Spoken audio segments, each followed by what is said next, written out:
My name's Sam Bickersteth, and I'm based here at the Oxford Martin School, where I lead the Rockefeller Foundation funded program on the economics of planetary health.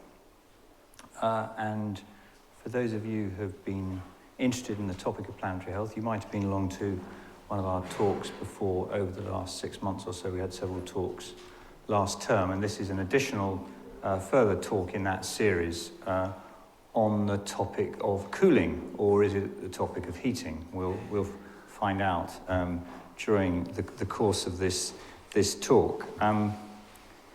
Just to kind of remind us where we are in terms of heating and climate change, planetary health, and that intersection that we regard planetary health as the intersection between environmental change and human health and well-being.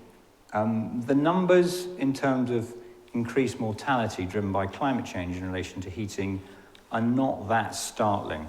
I mean, the numbers from WHO and revisited through a number of methodologies are by mid-century, under a mid-climate change warming scenario, it will be 250,000 additional deaths in relation to extreme heat per annum.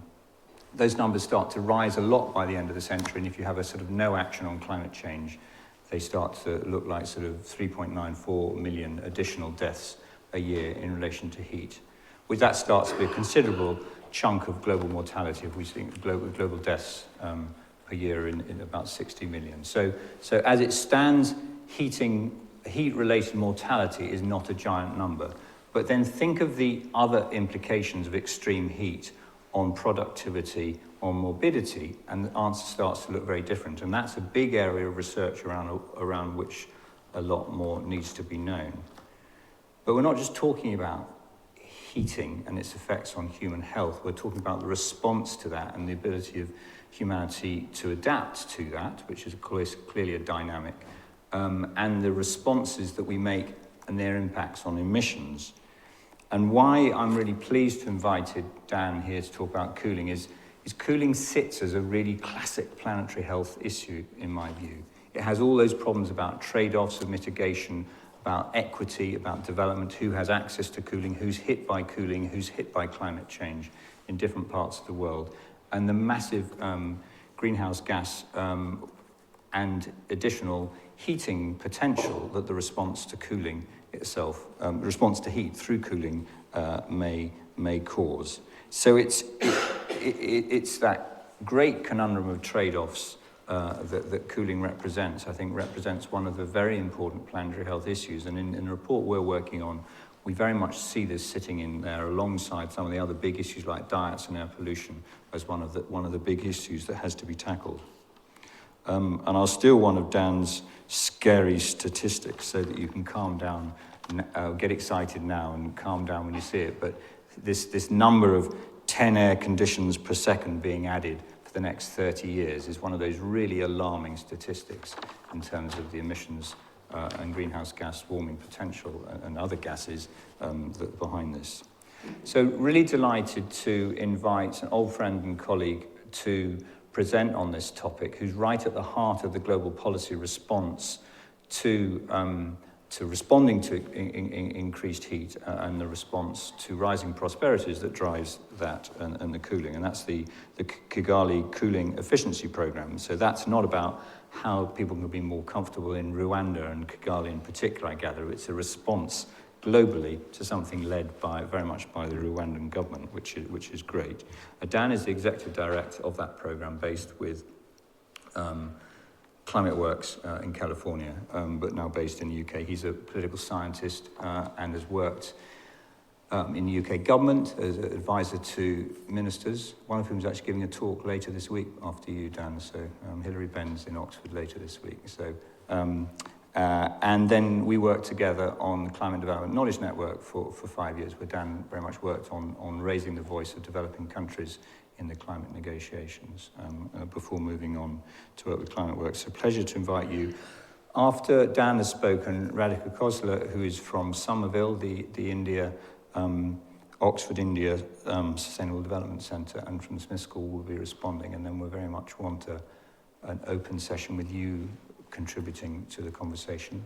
And do stay, because we have drinks afterwards, so we can continue the conversation with Dan and Radhika and each other at that point. So, Dan, welcome, and over to you.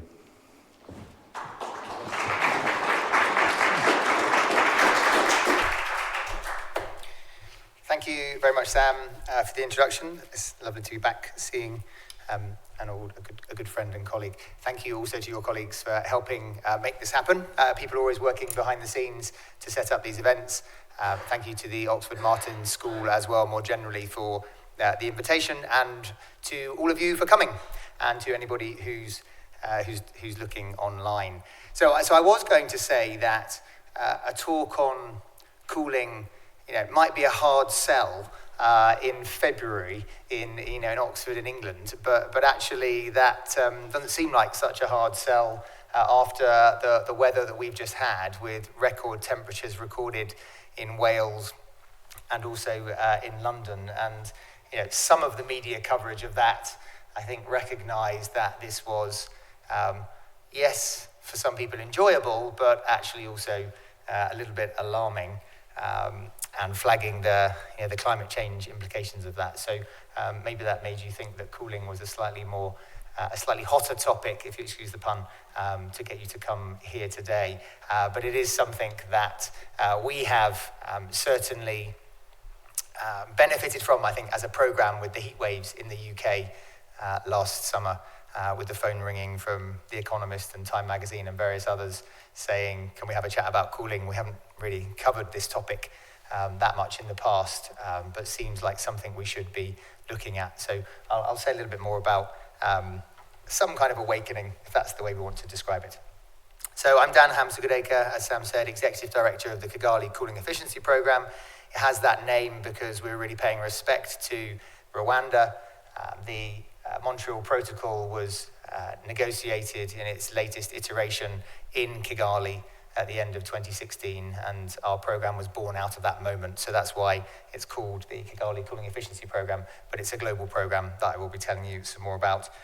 Sam also said background in political science, so I was going to say that you'll forgive me for not being an engineer, but you'll forgive me even more for being a political scientist, but you know where I'm coming from. I am going to share with you the background in terms of the sort of development challenge for cooling, which I've used the term chilling prospects for. That's the name of a report that we commissioned last year. Tell you a bit about that. I will give you a summary of what happened in Kigali, this historical moment as we see it, for the evolution of efficient, clean cooling. Highlight a few of the key sectors where cooling is most important. Tell you a bit about our program, the contribution that we are trying to make. Put all that in the bigger picture. There's some things that we're doing, but we're absolutely not doing anywhere near as much as needs to be done or could be done to move the world onto a more efficient, cleaner cooling scenario. A little bit about how this is getting in the consciousness, and then some words on policy, finance, and technology at the end. Where do we think this all is going? So, the development challenge, chilling prospects. Cooling, we recognise, sits at the interface of three global regimes: the Paris Climate Agreement, the Sustainable Development Goals, and the Montreal Protocol, in particular, the Kigali Amendment. And we were pretty clear at the beginning about the climate impact of cooling.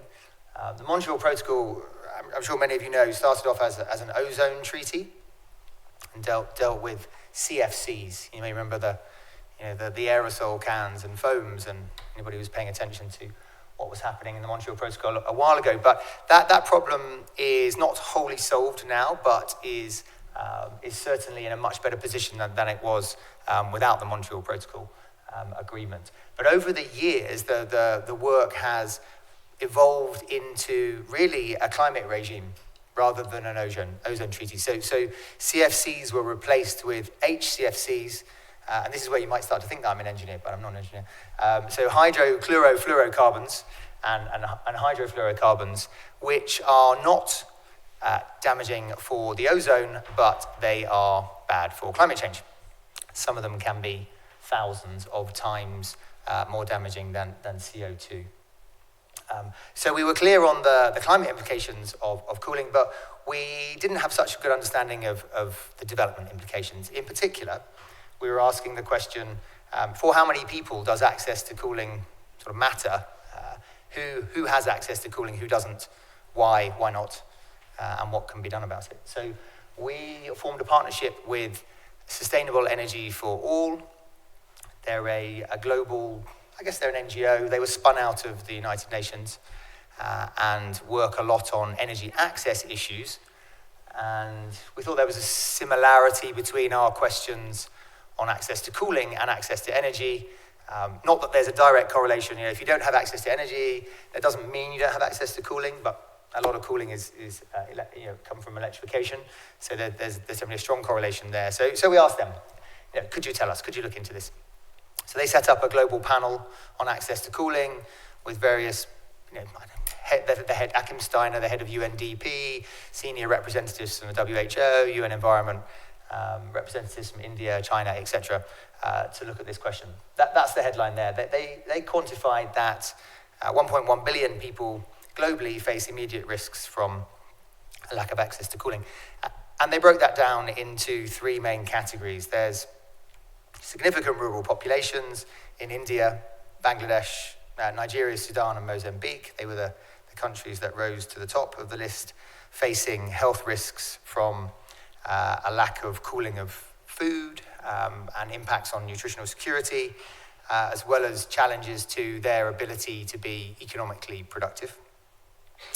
They also recognized the significant numbers of people living in informal settlements, in houses that are fairly, if not incredibly badly built, which you could not really describe as having a thermal envelope, a controlled thermal envelope, incredibly leaky, incredibly poor quality, but suffering from the impacts of heat. They're in China, India, Nigeria, Brazil, and Pakistan.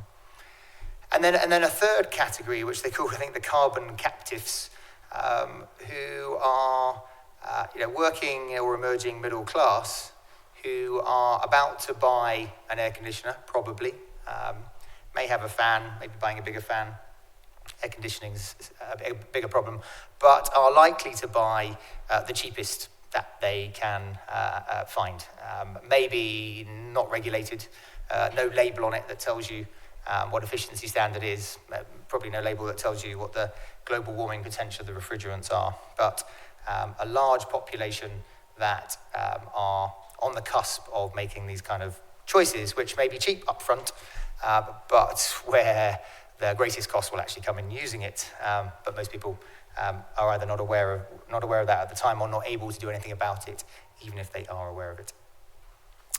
So that was the high-level sort of methodological cut. The report's available online. This has been disseminated. It received pretty good coverage, actually. I think about a good 600, 700 media hits around the world and in about 7 or 8 different languages. And we think it's helped to elevate cooling a little bit up the development agenda, and it's helped us in some of the partnership work that we're doing with the healthcare sector, for example, agricultural sector, our colleagues in UNDP. So there's a bit of a greater understanding of the development challenge, which then has also informed some of what we've done as a program, which I'll come on to later on. What have we done with some of the funds that we've been very lucky to be managing? So the energy challenge, I said this was more obvious to us up front before we entered into our program, but the research that's being done has given us an even better understanding of this. And as Sam said, some of these statistics are quite staggering. The IEA described cooling as a blind spot in today's energy debate, in part because a lot of that debate has been dominated by research, policy making, financing in the Northern Hemisphere, and heating is more important than cooling in the Northern Hemisphere. It probably will continue to be for the foreseeable future, particularly in buildings.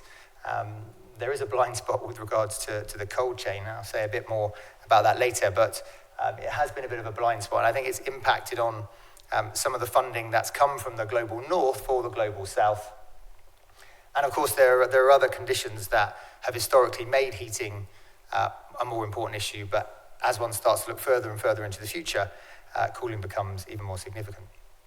So 1.6 billion air conditioners in the world today, projected to increase to 5.6 billion by 2050, 10 air conditioners to be sold every second for the next 30 years. If you're a manufacturer or retailer of air conditioners, the fridge numbers are pretty staggering as well. Then this is a large market. This is a very large market. I've seen some very big figures in terms of hundreds of billions. I haven't seen decent figures yet. Maybe this is another research question to quantify the value of the global cooling market now and going forward. But it's large, okay? You get the message, it's large.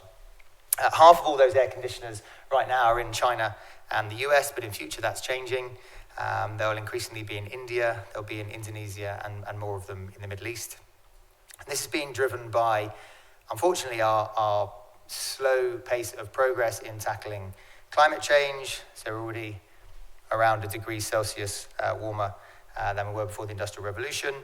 It's also being driven by urbanization. A lot of that urbanization is happening in the tropics.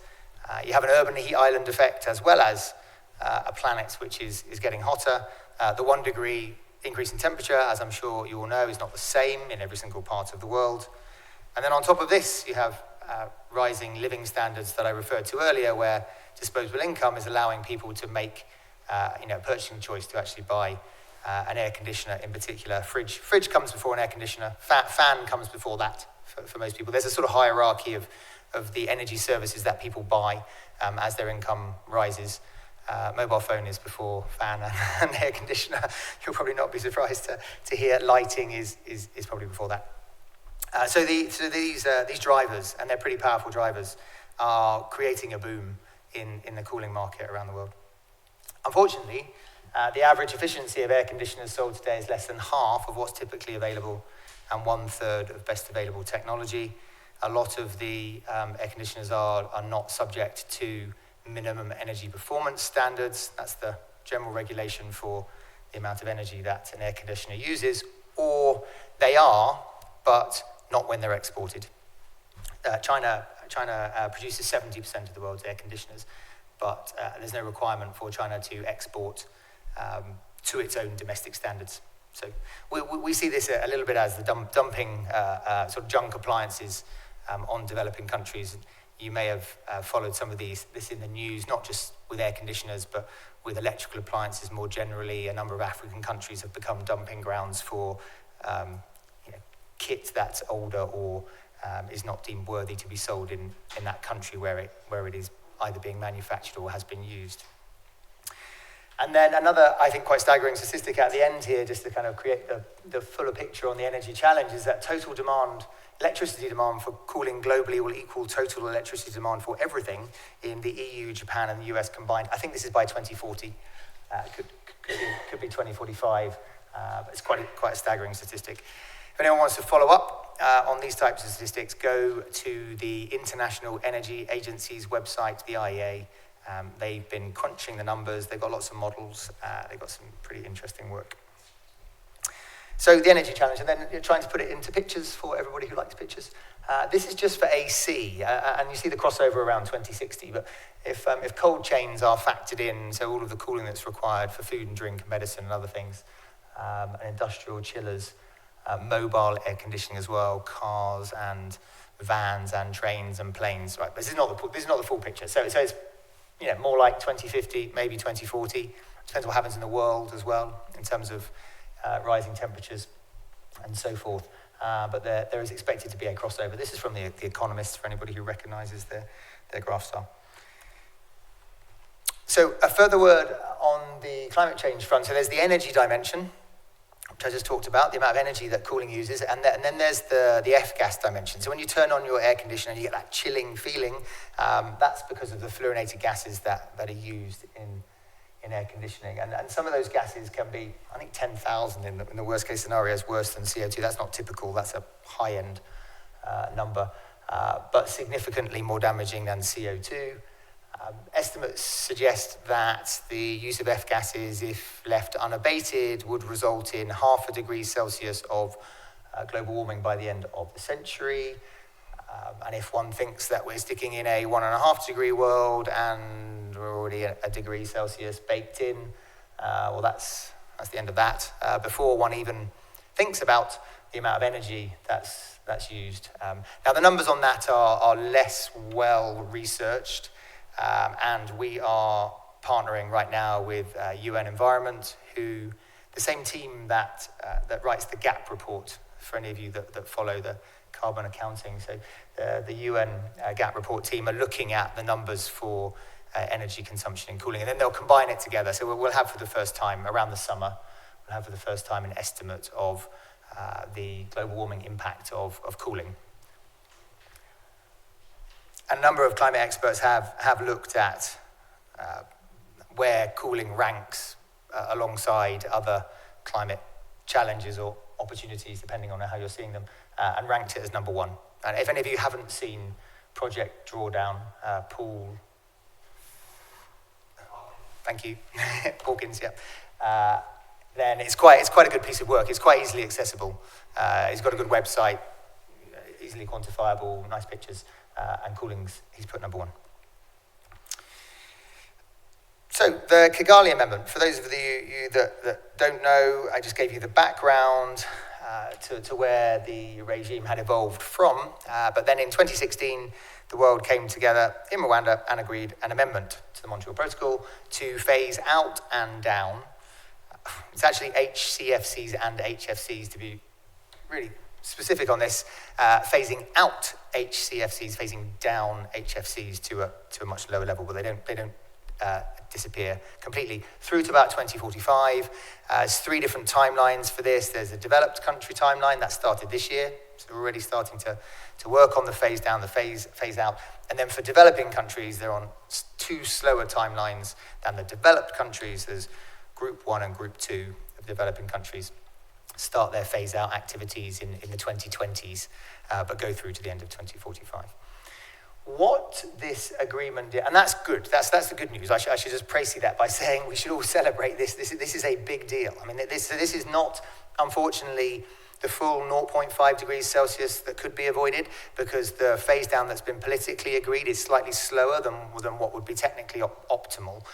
If the agreement was faster, then it would be possible to get the 0.5. Now, it may be that the world goes faster than the political timetable, but it's more likely to be 0.4 if the world follows the timetable that's been politically agreed. But who knows?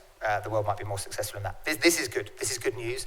And the Montreal Protocol has a pretty outstanding track record of work on phasing out and down substances that are damaging for the ozone, and has been doing good work already on HCFCs. And so we, I think, should be optimistic about this treaty being impactful going forward. It's a very tightly run program. It's quite different from the UNFCCC. For anybody who knows about these 2 different regimes, they're quite different in their makeup. They're quite different in the way that they're organized. The financing, for example, it's quite incredible. The money that goes to the implementing partners for the activities in the Montreal Protocol, if it's not properly used up, it has to be paid back. They charge interest. It's quite phenomenally well administered. So, touch wood, that will carry on. What excites us as a program, what excites me, why I decided to make this my full-time job, was that the Kigali Amendment also opened up the opportunity to look at energy efficiency. And the logic here is that when companies re-engineer air conditioners and fridges and other cooling technologies to comply with the timetable for phasing out and down F-gases, there's an energy efficiency opportunity right there in the choice of those gases, but there's also an opportunity and a need in most cases to re-engineer what's going on inside that piece of plastic kit. And when you do that, there's an opportunity to improve the efficiency. And so the program that I'm responsible for is focused on trying to help maximize that opportunity to work on the efficiency in tandem with the work that goes on F-gases. Now, that's the simplest way of saying it. It's like super complicated beyond that, but that's the underlying sort of rationale or principle from an engineering perspective.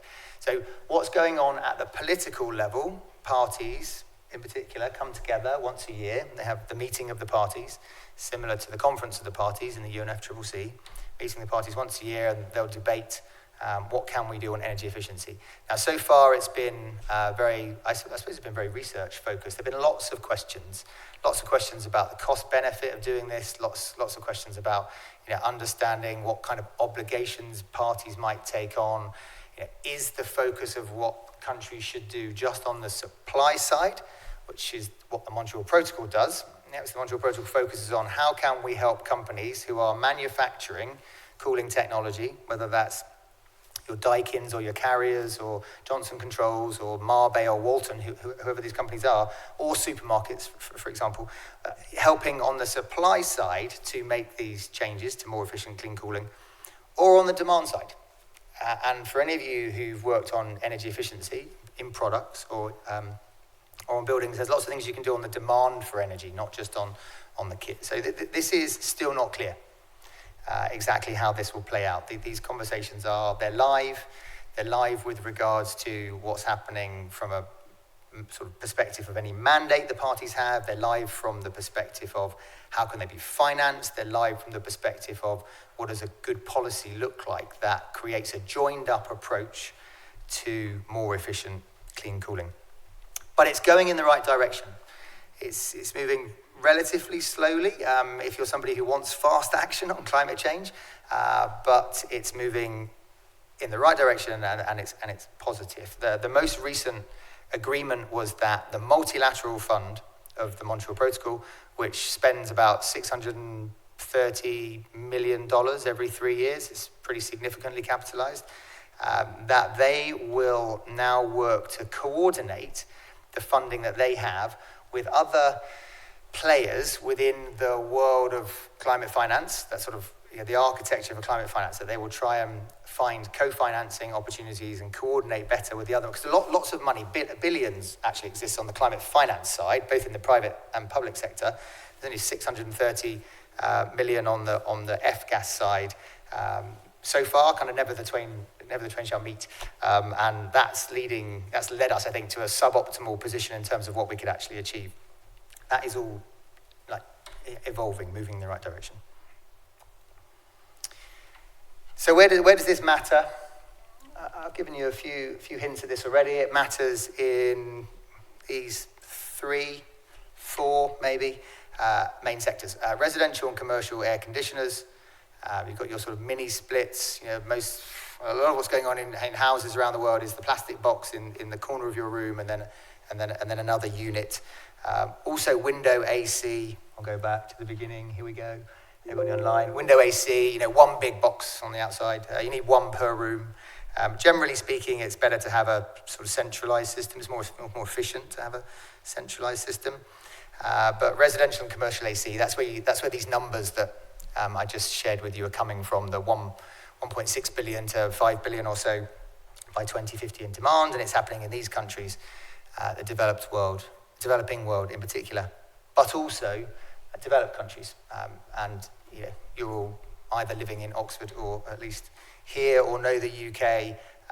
Sales of air conditioners shot up in the UK. You'll not be surprised last summer, and not just the UK, but some other parts of Europe that don't historically see such large demand for cooling. And we have created, I think, in some circumstances, some problems for ourselves, some rods for our own back in being successful in creating very good thermal envelopes for our buildings to make them warmer in winter.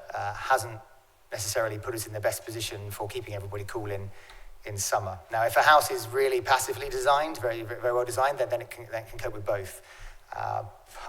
But I'm not sure that's the state of the UK housing stock. So I think we've got some work to do to make sure we're not locking in some of these challenges in future. So residential, commercial AC, that's one key sector. The second is the cold chain. So the cold chain really refers to the chain of movement of goods it could be from pulling them out of the sea, for example, if it's fish, or from farm, through to storage and transportation. And that can be a significant amount of energy. If you just think about the fish that you may have had for dinner last night or a few nights ago, it's come out of the sea, probably gone onto a bed of ice. In some parts of the world, that's just an open bed of ice. It's not even within a box. It can be an open bed of ice, comes back to a port, gets tipped up into another cold storage container, will be moved inside a warehouse into another cold storage container. Somebody will pick it up in a lorry that's refrigerated. It goes somewhere else. The fish has its head chopped off. It gets packaged in some way, picked up by another lorry, gets taken to a supermarket, stays out the back of the supermarket into a big refrigerator, gets taken out the back of the supermarket, comes into the front of the supermarket. Hopefully, in most parts of the world, they have doors now. Some places they don't have doors. There's some of that cooling. You've all felt it. It's just disappearing into the building. You come and pick it up, you take it home, you put it in your freezer possibly, maybe take it out of your freezer, you might then put it in your fridge, and then you might finally cook it, okay? There's a lot of energy. That's just a fish. All right, think about that across, meat is, fish requires probably the largest amount of cooling. Meat requires a lot of cooling as well. Fruit and veg to a lesser degree. 2/3 of the food that's wasted in the world is in the developing world, and that's post-harvest loss mostly. Here it's post-consumer waste. It's we don't eat it all properly, and we waste it, or the shops are wasting it. In the developing world, it's post-harvest loss, and most of that's because they just can't get it to market. They can't store it. It perishes. They can't sell it because it's not good quality. It's not nutritious. So the cold chain is about trying to join up the storage and the transport with what's happening in the farm or in the sea. That's a big deal. There's some decent research on that, actually. University of Birmingham have done some good work on the cold chain. Vaccines, medicine, blood, the healthcare industry is another example of where the cold chain really matters. Vaccines need to be kept at an incredibly stable temperature range, I think 0 to 4 degrees. If you freeze them, that's it. They're not going to work, or they're not going to work as well, and they can't get really, really hot. And most people who need vaccination the most, everybody needs vaccination, but those that are lacking it the most are typically the hardest to reach. Yep. So they're in the last mile situations, or as they would see it, the first mile situations in developing countries, and many of them don't have access to energy, and you've got to try and keep the vaccines. You've got to get them there and then keep them effective. So that's a major task. Medicines as well also need to be looked after. Blood, and then livestock. Not everyone in the world has regulations on keeping livestock in temperatures that are right for the livestock, but some parts of the world do. Mobile air conditioning, mentioned that as well. Demand for cars, buses, train, all of that's going up. And in some instances, a quarter, a third of the energy use of that vehicle could be for cooling. You're stuck in traffic in Jakarta, and the air conditioning is cranked up, and you're not really going anywhere. Or for freight, for example. So we could electrify, lots of heavy goods vehicles and really sort out with the electric motor. But if the cooling is coming from a diesel genset, we're not solving this sustainability problem. So mobile AC is important, and the IEA will help us understand the significance of that later on this year. And then data centers I put at the end. I put a question mark against that just from a public goods perspective. From our perspective in philanthropy, maybe from your perspective, mostly maybe not only looking at solving public good problems, but data centers use a lot of cooling. So far, the private sector's coming up with some pretty innovative, interesting, sustainable solutions. Lots of things being buried below seas, and lots of activity, of course, in cooler climates. It's an issue, but I'm not so clear that it's a public goods challenge the same way these other areas are. So what are we doing? In addition to confessing to be a political scientist, I'm on the practitioner side of things. I'm manage a program and try and make stuff happen. So I'm responsible for this program called the Kigali Cooling Efficiency Program. It was set up in Kigali. It was catalyzed by this deal. 17 foundations pledged just over $50 million to focus on the efficiency of cooling while the countries start to fulfill their obligations on the F-gas side. And we have used that generous but simply not enough amount of money to focus on the largest mitigation opportunities. And there's like 10 countries that rise to the top in terms of cooling demand and impact on the climate. We're operative in about 44 countries now because there are different projects for different development reasons sometimes, or other political reasons why we're active in more countries. But the sort of 10 countries in the world that matter the most, China is number one.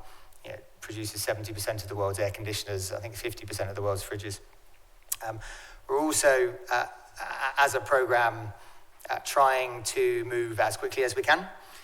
The climate demands it, our funders demand it, but the theory of change, if you like, for our program is that while these conversations go on in the Montreal Protocol world, while parties discuss what they are prepared or not prepared to sign up to in terms of obligations, policy obligations, we're trying to help them as quickly as we can to understand what the policy options are, what the cost benefits of action are, what the practical projects are, in order to then share that experience as quickly as possible and fold all of that back into the negotiations to give the greatest confidence that countries can be as ambitious as they need to be if we're going to avoid the 1 degree Celsius or so of warming from cooling by the end of the century. The aim is also to try and link what's happening in the Montreal Protocol world with what's happening in the UNFCCC. Excuse the term NDC ratcheting. I'm hoping there's not too much of these sort of spaghetti soup acronyms in this presentation, but nationally determined contributions are the pledges that all countries have been asked to make for the Paris Agreement, for the UNFCCC climate change agreement, and they are augmented or will be augmented every 5 years. And the Montreal Protocol works on this timeline through to 2045. And right now, you've got this policy situation where you have a straight line through to 2045 with these steps for phasing out and down the F gases. It's quite, if you're a company that's manufacturing cooling, or if you're a government, you've got to think about policy. It's fairly clear what needs to happen on the F gas side. On the efficiency side, it's absolutely fairly not clear. So there's a total hodgepodge of different efficiency regulations, standards. Is it 1 to 5? Is it A to E? Is it 5-star?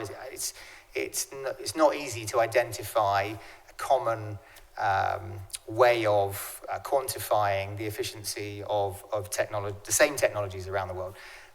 And it's not really the fault. It's not really the fault of, I'd say, policymakers so far. There are different climatic conditions, different climate zones. There's lots of factors that need to be thought about. But this policymaking is happening in a fairly ad hoc way. Some countries have passed policies to require the review of the efficiency of a particular product at a certain moment in time, recognizing that just because you pass a policy on the efficiency of that product is not the end of the job, because it's constantly improving. But that's more rare than it is common. And so there's a very ad hoc world of regulation on the cooling efficiency side, and there's this straight line on the Montreal Protocol side. And certainly the engagements I've had with businesses have suggested, if you could just tidy this up a bit, better policy making, joined up standards, labels. Now at the moment, if you have labels at all on some kit, then one will be on efficiency and one will be on the F gases. And I've had jokes from manufacturers say, who are selling to multiple markets, that soon you won't be able to see the air conditioner because it's covered in so many different stickers that no one will actually know what the thing is. So I think there's a better policy-making opportunity here, and we're certainly focused on trying to make that happen. We've divided our program into 4 windows. One is focused on institutions. It's very much about how to strengthen the capacity of everybody who works within the Montreal Protocol, make those connections to the UNFCCC. It's about helping countries to write plans for cooling. That's our first window. The second is focused on the different policy mechanisms that are available. In particular, these minimum energy performance standards and labels, and there's a lot of enforcement and testing that's required. The third window is about finance. We don't see ourselves as a financier of this transition in terms of providing the capital that's needed to make the changes to the kit, because the amount of money is immaterial in the grand scheme of what's needed. But using our money to try and mobilize the other money that exists in the system. The global system is not short of capital. It just needs help to be deployed in the right way. That's our third window. And the fourth is about access to cooling, which is an attempt to try and identify the more equitable, shall we say, the more sustainable, the alternative pathways to cooling, recognizing that air conditioning is not the only pathway to cooling in the world, and not the least because of these people who don't have access to electricity and may not about to get it anytime soon, but because other pathways can be more sustainable, they can create more local jobs, they might be politically more attractive. So that's our fourth window. And then I just wanted to flag, we work with the International Energy Agency. We've actually created a global tracking system. It's called the Global Exchange, and it's underpinned by lots of pretty sophisticated modelling of the market transformation in terms of which products are being sold around the world, and also the policies that exist. So anybody who likes that kind of stuff, go online and have a play around. What have we achieved so far? So we're 2 years into a 4-year program. So far, we're working with 25 different countries on minimum energy performance standards. 3 of those have already passed those standards, Brazil, Kenya, and Rwanda. 27 countries are writing these national cooling plans. Rwanda and Trinidad and Tobago are the first out of the gate on that. We're working with 20 businesses around the world on industrial conversions, actually trying to understand what are the changes that can happen to improve the efficiency while the companies are complying with their obligations under the Montreal Protocol. We've been trying to train up all of the policymakers in the developing world and twin them. The twinning is about, every country has an ozone policymaker, developed and developing. The twinning is about bringing them together with the energy policymakers so that they can make this joined up policy. And it's amazing how many of them had never even know who each other was, and they're both regulating the same technology. So we've been bringing them together. Creating a number of knowledge resources, that's on our website, but we're not a research program as such, and we're not trying to create a library of resources, but certain questions have been thrown at us where we couldn't find an answer, and we thought we'd have a go at providing one. We've created a technology market overview tool that attempts to map the different technological solutions for cooling, and they go way beyond just air conditioners and fridges. University of Birmingham did that. The UN Science Assessment I just referred to crunch these numbers for the first time. Our finance facility, we have, how to describe this, we have arranged partnerships with a number of banks, private equity firms, private and public banks at the global and regional level. They've proposed the mobilization of over $500 million worth of capital for clean and efficient cooling technology, using our money to do the due diligence that's required in order for them to unlock the investment. That kicked off at the beginning of this year. I'm hugely excited about that. Creating a private finance advisory network. A lot of the time you have a business that needs to borrow some money, you have a business that wants to lend some money, and they don't manage to find each other in the world. We're going to help them find each other. We're working with the Ashton Awards on a Cooling for People award, and that was really, that came out of the SE for All report, Chilling Prospects. It's really trying to ask the question of those people who really lack access to cooling, then what are the best solutions that already exist that they can take advantage of. The Million Cool Roofs Challenge, we've launched the world's largest ever prize for scaling up of cool roofs. Reflective surfaces, often just painted white, special paint that doesn't wash off. It's not hugely complicated, but it's got to last. There can be benefits not just to the building, but if you have enough buildings together in the same area, painting their roofs white, that can help to lower local temperatures. And then we're partnered with Gavi, which is the Global Alliance on Vaccines and Immunization, to try and improve the efficiency and reduce the global warming potential of all of the fridges that they supply. So they're about to spend about $250 million on fridges in the next few years. Working with WWF on this challenge of fishing that I mentioned, working with Healthcare Without Harm on how to help some of the biggest hospitals in the developing world become cleaner. And then Cooling as a Service is an initiative that's forthcoming. We just won the Climate Finance Lab Award for the most innovative and scalable financial solution. I've got to speed up here. So the bigger picture, what more can we do that we're not doing that much of in our program? Thinking thermally, so go beyond electrons. There's something called coolth, which is the opposite of warmth.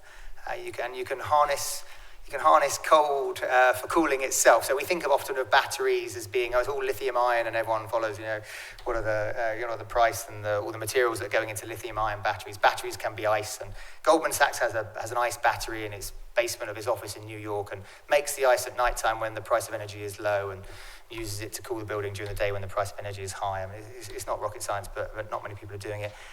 Lots more systems thinking needed for district cooling, capturing waste cold, joining up cold chains. We need to be reducing demand as well, not just thinking about supply, so smarter, passive buildings, cool roofs, behavior change. Thinking with a supply mentality, by that I refer to things like capacity markets and demand response. So in the UK, if you can bid into the capacity auctions. So the government will go out, or Ofgem will go out and ask companies to say how much energy they're going to supply onto the grid at what price, and guarantee it will be available. But you can bid in now as an energy efficiency provider to compete with them, providing you can make sure that those energy reductions can come at the time when the government wanted the energy supply to be available. Yeah, so it's thinking with a supply mentality. And then the circular economy, we're doing work on leasing, not selling products, but not only leasing them, but also thinking about selling cold. So in some of the farms that we're working with in Africa, cooling as a service means paying for a tray of fruit and vegetables to be kept cold, because that's ultimately the service that you want. You don't necessarily need to buy the fridge and not even be using it all year round if you're not harvesting all year round, but you want that service of cooling. And then better servicing of the kit that's out there is also critical, because this technology doesn't stay the same if you leave it. You go to any sort of restaurant or most restaurants, you'll see that the vent on the big chiller is covered in gunk and dust and air conditioners. That picture at the beginning, I mean, those air conditioners will be full of junk. They won't be working properly, so we have to think about that. Some of the coverage, we've managed to get this, fairly, global cooling was the way they pitched it. That led to an unfortunate debate about whether the world was cooling, which wasn't the intention. And then my last slide. So where do I think all of this is going? The policy direction, the finance and the technology. Certainly more harmonized policy making for HFC and energy efficiency, on standards, subsidies, procurement as well. I hadn't mentioned that, enforcement. And the linking up of these regimes, which, the sort of global big picture for how that regulation gets transposed at the national level. On the financing side, there's joining up of the money that's available for the F-gas and the efficiency. That's happening in the public sector and the private sector. And then you can even also join up the money that's available for supply, like a supply push, where the money's already there, with a demand pull using climate finance. And more collaboration will, I think, happen through this mandate the MLF have. And then on technology, just finally, I think we do have to decouple these cooling pathways from AC domination, adapt them to local conditions, create more local jobs. This is more likely to overcome some of the political challenges and the vested interest challenges. More of this harmonized engineering that I mentioned, and then a number of countries that we're working with are thinking of even leapfrogging this timetable that's set out, that's quite clear. They're thinking, well, if we know that we have to get to there, and we're here, and we're allowed to do that, why don't we just do that? Which is how we might get more progress on that 0.1 of a degree Celsius that I mentioned is currently not quite on the table. So hopefully that's taught you something that you didn't know before. Thank you again for the invitation, and look forward to a discussion now.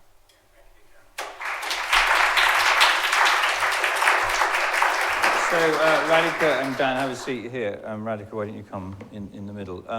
We were having a chat as to who would come at 5 o'clock on a Monday evening to talk on the subject of cooling. Well, Martin School has proved that interdisciplinary topics are worth discussing because you've come.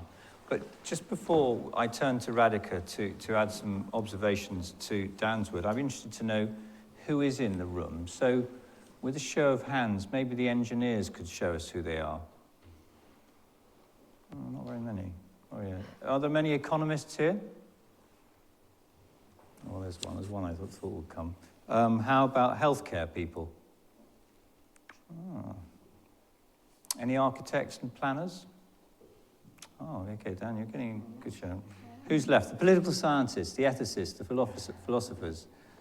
Who've I missed?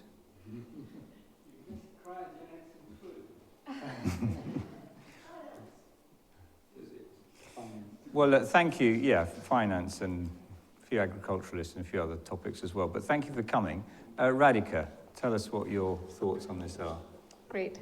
Well, thank you, Dan, for coming. This was a chilling presentation. And, one we hope will be the beginning of a series of conversations about cooling at Oxford. One of the reasons we thought it would be nice to have this is to really understand why it is that this is an issue that has not received the attention that it deserves in some sense in the research literature, but also more broadly, and to get a sense of that urgency. And I think you were very helpful in providing us with that. I want to take a moment just to reflect on our our current moment, which is one of many transitions. So we're at a place where urbanization is, sort of a driving force for all of our sort of systems, and 80% of the world's population is going to be urban in the next few decades. There are large changes in technologies and infrastructure. There's also this increase in standards of living across developing countries, and also an increase in population in these countries. And alongside, the impacts of climate change have made extreme heat events more frequent. And what this culminates in is a sort of a push on cooling as a system where we need more cooling, and often having that cooling helps us in our livability, in our health, but then has these sort of backward linkages on the greenhouse gas emissions and energy demand that are quite problematic. So a few things that I'd like to reiterate from what you told us.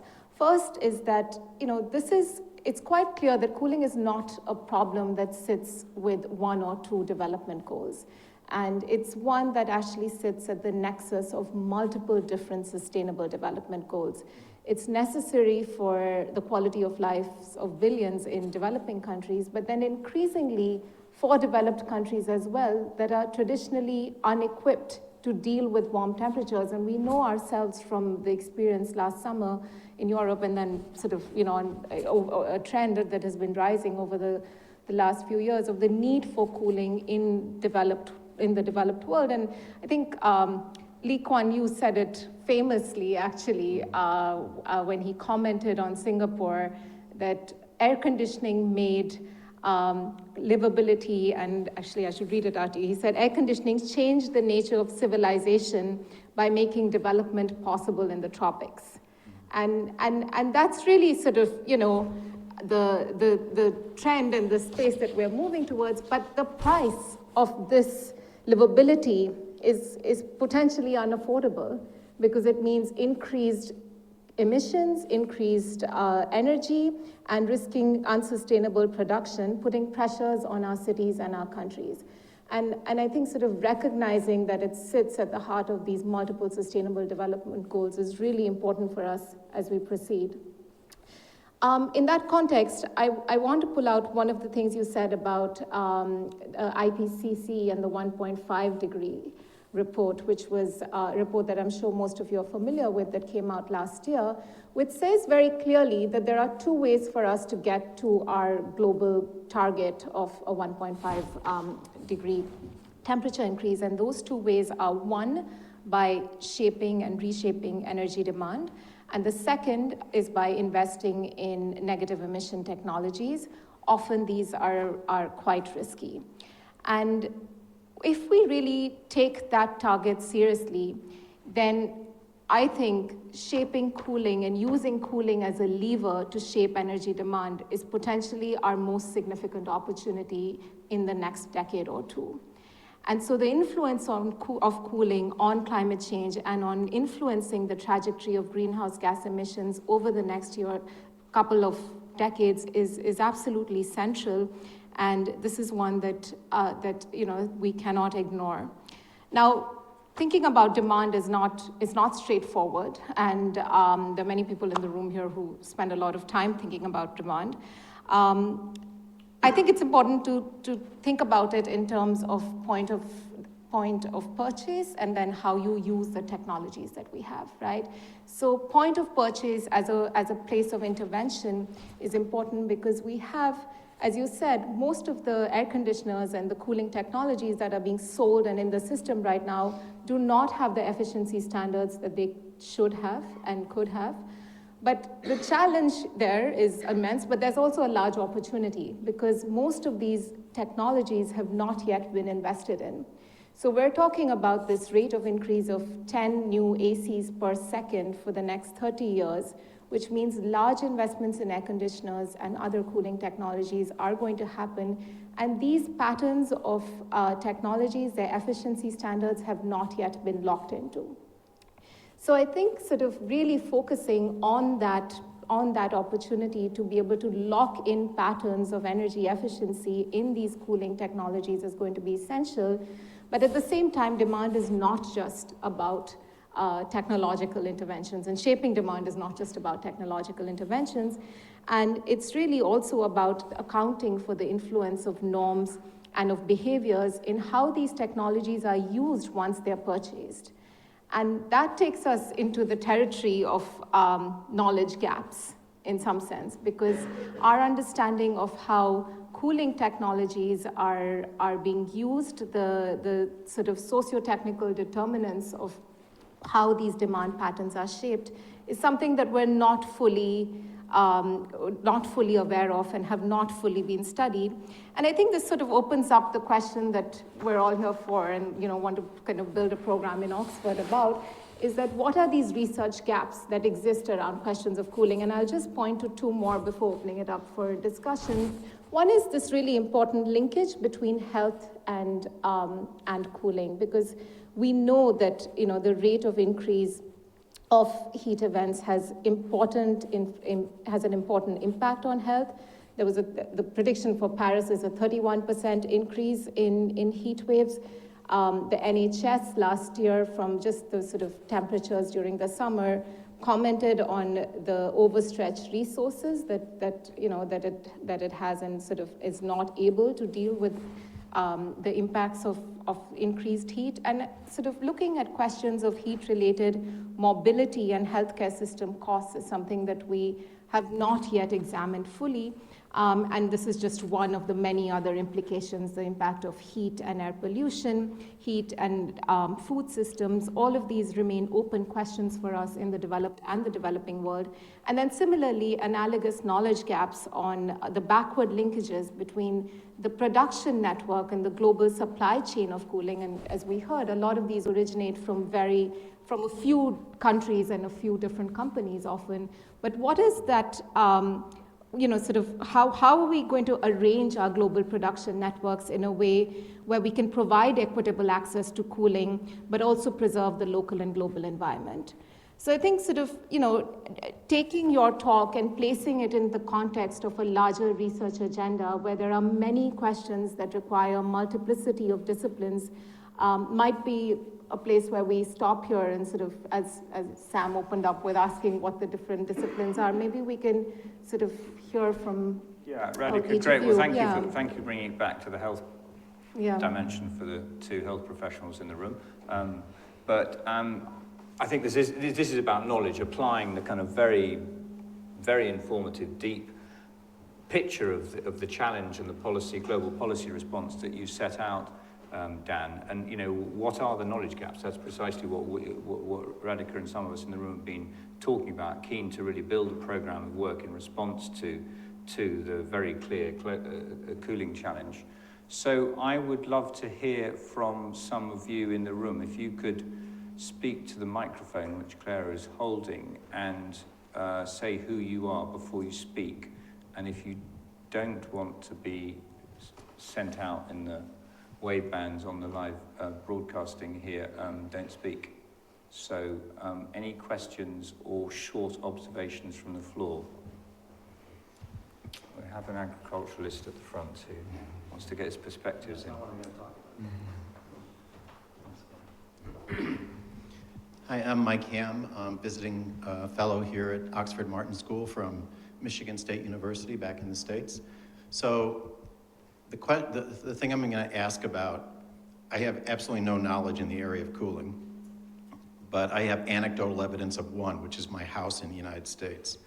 And which is, I'm curious in all of the cooling stuff, everything that I have read, it looks like the pathway is all about improving the efficiency of AC units, and then obviously kind of changing architectural standards so that we can deal with warm events more in a passive way. And I'm curious why there seems to be so little discussion of geocooling strategies. Like we've got a geothermal system in our house, and in the summer, our air conditioning uses almost no energy. There's no chemical at all. There's no compressor. It's more efficient cooling than it is at heating, actually. So your thoughts? Good technology. Why don't we get a couple of questions, this gentleman here? Hi, I'm Dan Gregory I'm doing a PhD in material science at the moment. And I was wondering, you talked a lot about, or Dan talked about a couple of the different systems that don't necessarily require air conditioning, like some of the passive cooling suggestions. And I think you mentioned data centers, which reminded me of a specific example I'd seen where someone was using data centers to power district heating in a community, which seemed like a really good way to combat both the heating and the cooling, just from two sides had different problems, and the solution fixed both of them. But I was wondering whether or not that kind of approach is something that's going to be more like, is that kind of like a niche approach that's only going to cover a couple things, or like, is it going to, like, what's the scale of that kind of approach, I guess, of like passive cooling? Yeah, no, those are two nice couple of questions. Why don't you answer them now, because they relate to technology, the non-air conditioning technologies. I think it's important. Yeah. Oh, sorry, I've got waiting for the microphone. So geocooling, district cooling, it's happening. It's happening in data centers, to take that example, and burying them under the sea. In Paris, they use the Seine to provide cooling for the Louvre. But the challenges are both, from what I've seen, about infrastructure lock-in, where in a large part of the world, the city's been created, and in order to drill down and get to that water source, if you're in the middle of the city, is not straightforward.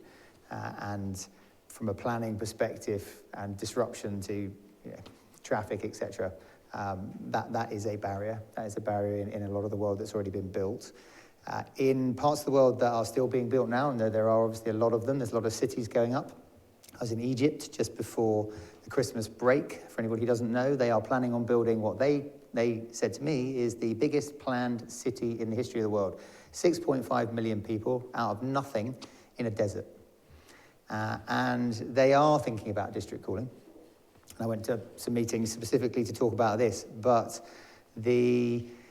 their timetable, their in some ways very admirable ambition to move really quickly to make this city just almost like appear out of nowhere, was butting up against the advice that they're getting from the lawyers and the engineers and the financiers, who are saying, well, we need this much time in order to do the feasibility studies, then what type of contracting is being, where the legal liabilities, who's coming up with the financing for all of this.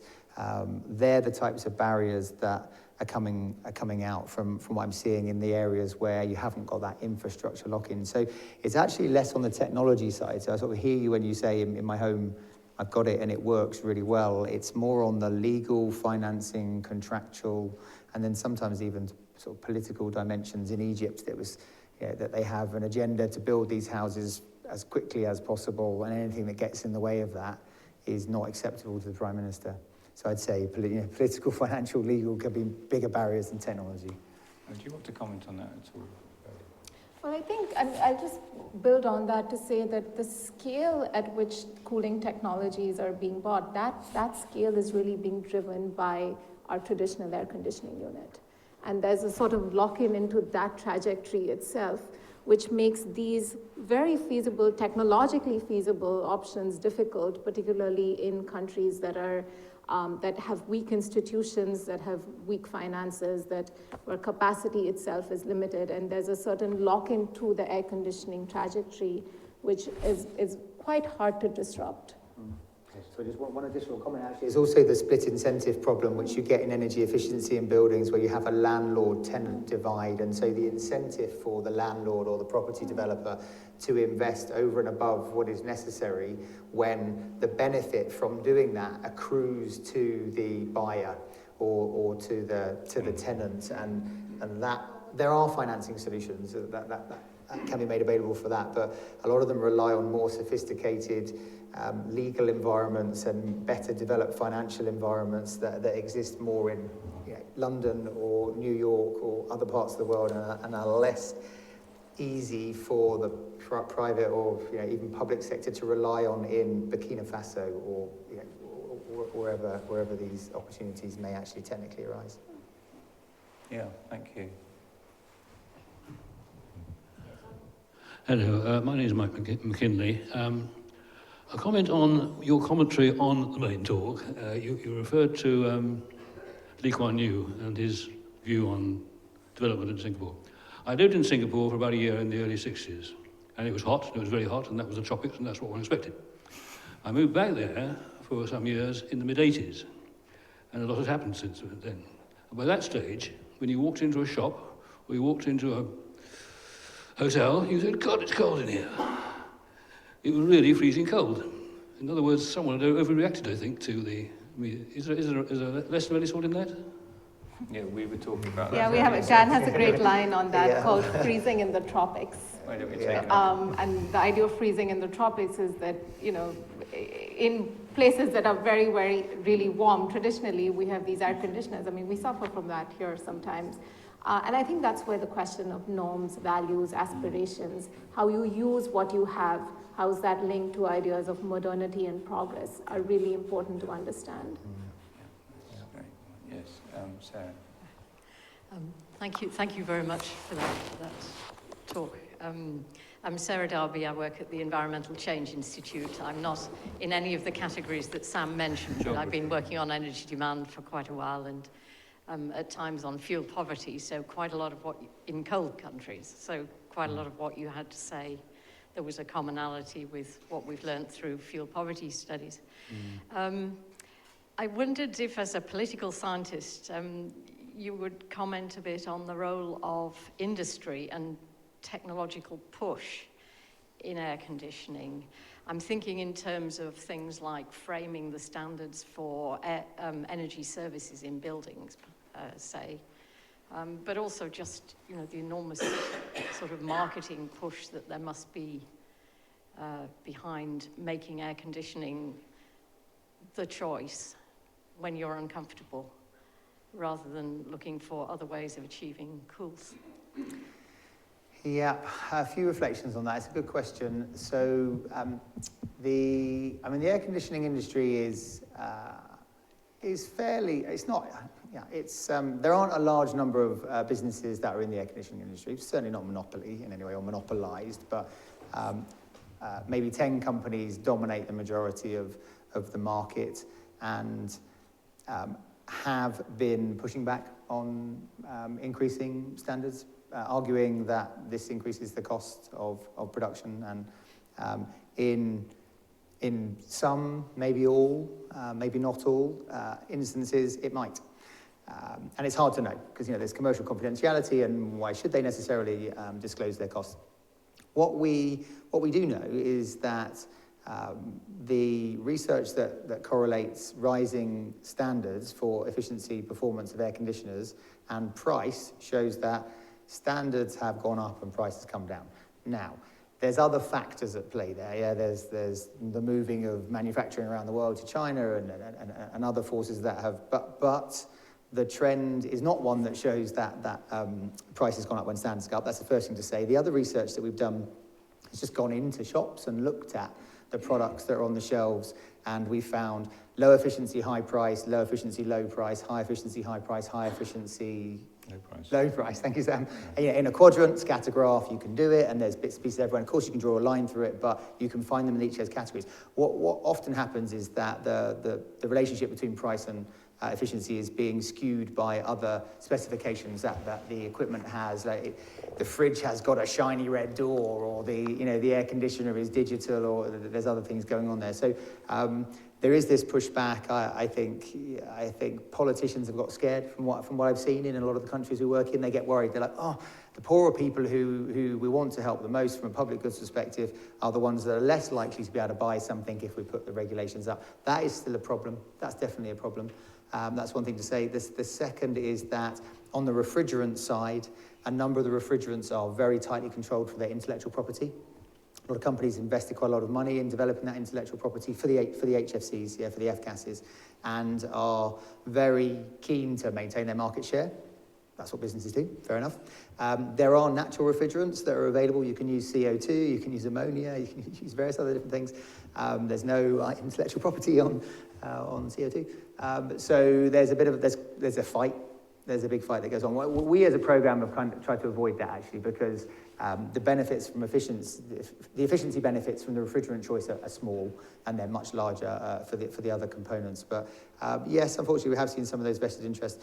I think, politically, the opportunity, linking to your point of buildings, and then I'll stop, is to try and really identify like fuller cost, just to do fuller cost accounting, proper cost benefit analysis, take it up to the treasuries, look at buildings as part of national infrastructure. It's an investment, really think about supply side, demand side. You've got to take that integrated view on it. And that applies, I think, in the UK for fuel poverty. Same problem applies in developing countries on cooling. Sarah, can I just go back to you? I hope you were satisfied with that answer. You're obviously not satisfied with me by not putting the energy experts as the first category in the room. But in a sense, is there a lot to be learned from the areas in which you've worked in this area? If you listen to this presentation, do you think there is a sort of a whole set of analogous learning that could be drawn from one field into this area? I think it could go in both directions. I mean, I thought that having this special window for access to cooling really seems like, a very nice step, and we could extend that to all sorts of energy services, where at the moment we just tend to think of there's a technical fix, and we don't think, what's the service? And there may be all sorts of, quite a lot of ways in which people get what they want, and what we hope they will have through the Sustainable Development Goals. Thanks, Sarah. We've got a question over here, I think. Thank you for your presentation. I'm Rajat Gupta. I'm a professor of sustainable architecture at Oxford Brookes University, and I'm currently leading a UK-India project on residential building energy demands. We're gathering data from 2,000 homes in India, including a lot on cooling and air conditioning. So I'm going to try and persuade you on two things now. First is whether you can reframe this argument of cooling into comfort, provision of affordable comfort. Because cooling has a connotation of energy, and I'm not sure whether many buildings in developing world actually need air conditioning. Because remember, before you reach, and you said this yourself, before you move on to air conditioning, there are fans. There's evaporative cooling, which has been prevalent in many parts of the world to create effectiveness. Air conditioning is rarely required when you're dealing with humidity issues. For dealing with elevated temperatures, you don't really need air conditioning. So I think I'm going to try and persuade you to move towards that rather than cooling, because cooling is a very engineering-driven kind of a term which has energy connotation. The second thing I want to talk about is looking at air-conditioned buildings already. The issue with, if you look at post-occupancy evaluation studies, the people who work or live in air-conditioned buildings tend to have very lower tolerances to their indoor environment. So they will have, they will probably be used to very, fixed temperatures, for instance. They will not be up for variations. And a lot of health research has now shown that actually having different temperatures in different parts of the building during different times of the days is good for you from a diabetes point of view, from other things. So I think you've got to be very careful in framing this problem. That it is an issue, definitely, but I think it's more of a comfort issue at this stage rather than, this provision of cooling. And being an architect, I'm of course going to flag up that I think you could solve 90% of this problem probably by just good design, both inside the building, the fabric, and outside. It's the semi-outdoor spaces which will probably change the microclimate to reduce significantly the demand for cooling. I know in architects, for instance, in India, whom I work closely with, really kind of good architects promote that if you can reduce the need for air conditioning from, let's say 7 or 8 months to 1 month, because of good design, I think that does the job. So I'm not sure if I'm going to persuade you, but here are my points. Oh, lovely question. I mean, any other observations on this sort of framing thing? I'll take the lady's question at the back because I see we're running out of time. But anybody else want to build on that? Really interesting kind of framing question. I'll go to this lady first and then come here and then we'll wrap up. Thanks. That was really interesting and a new issue for me. So I work as an advisor to various sustainability investment funds, sort of impact investment funds. And so I'm just curious as to whether the access to cooling, I'm going to use that phrase, is particularly in developing countries and particularly thinking of rural situations, urban slum dwellers, Are we anywhere near, are we anywhere near to having solutions out there that could be investable in? Or is this something that's going to be likely 5-10 years ahead in the future? Okay, nice, different question. Do you want to ask one last question? Can I add something really quickly to do with framing? Fair I enough. wondered whether pollution made any difference, whereas people are using air conditioning and closing the windows because of the pollution they don't want to let in from outside. Last question, you can pick up on these. Thank you. I represent the British cryogenics community, which is centred here in Oxfordshire, and is a massive domain of strength that maybe isn't terribly well known. Just to mention two things from members of the British cryogenic cluster. One, partly in response to what Sarah said, a company called Dearman Engine, which is developing an engine which is powered by liquid nitrogen. It's being developed for application in refrigerated transport, has zero emissions, and hopefully will replace these evil, filthy donkey diesel engines you see on the nose of refrigerated trucks. One other thing, there's a $1 million STFC funded program deploying space technology, thermal modeling, insulation, and so on, to the cold chain, the food supply chain in India, to improve prospects of farmers getting produce to market in a saleable, consumable condition, and cutting down massively on waste. Bradley, did you want to pick up and then Dan? And then Okay, so yeah, I'll do it backwards. Dearman, yes. Toby Peters, do you know Professor Toby Peters? Yeah, so he's a partner of ours in the program we do. University of Birmingham, written along the cold chain and involved in Dearman technologies. Totally agree. Lady at the back, in terms of financing solutions for the bottom of the pyramid, if you like, I think they're more obvious in the cold chain. I was in Rwanda recently, visited a cold storage facility that's sort of cooperatively owned and managed, solar powered, completely off grid, and it is an investable asset. It's like a securitizable asset. If you can work out the cash flow, I mean, you need to identify the cash flow that comes from it and stuff. And as I talked a lot to the financing, I think that's much more obvious than cooling solutions that are securitizable or generate cash flow for residential. That said, the bundling of fans in particular, not air conditioners, but the bundling of fans into the off-grid solar market is something where I think there is an opportunity, because it is ranked. Like I said, it's like mobile phone charger, laptop, small fridge, LED light, and then it's I think they're like the top 4 or something products. So if you can make those products more efficient, then that might be one way of doing it. And then the comment about I'm going to call it thermal comfort. I'll just say 100% I agree. From what's the most optimal approach to all of this? Thermal comfort is a term that we've used a lot. I would just be honest and say our program was born out of the Montreal Protocol. The Montreal Protocol doesn't do whole of building approaches to cooling. It's focused on air conditioners and heat pumps and refrigerators. That's it, really. That's all it's focused on. So our program was about trying to institutionalize efficiency within their product choices. So they'd already kind of defined the boundaries of what we did, and then we hived off this sort of 5 million from the rest of the program to think about access to cooling, but we were kind of already set up. So I think, that is the higher order way of thinking about it, but we were constrained. And then with this report that we did, I know we called it cooling for all, not thermal comfort for all. Again, we thought about it, but it was just it was actually a marketing decision from the comms people to call it cooling for all. They're like, thermal comfort for all. People will go, Sorry. Sometimes there's what's intellectually sensible, and then there's what are people going to buy or consume? Yeah, I would also say that specificity, right? Because thermal comfort can be provided by heating. Correct. And so if we are looking, I mean, I completely agree that thermal comfort is what we are moving towards, but if we're interested in cooling as one of the means to provide thermal comfort, then using cooling provides you with that particularity and the specificity.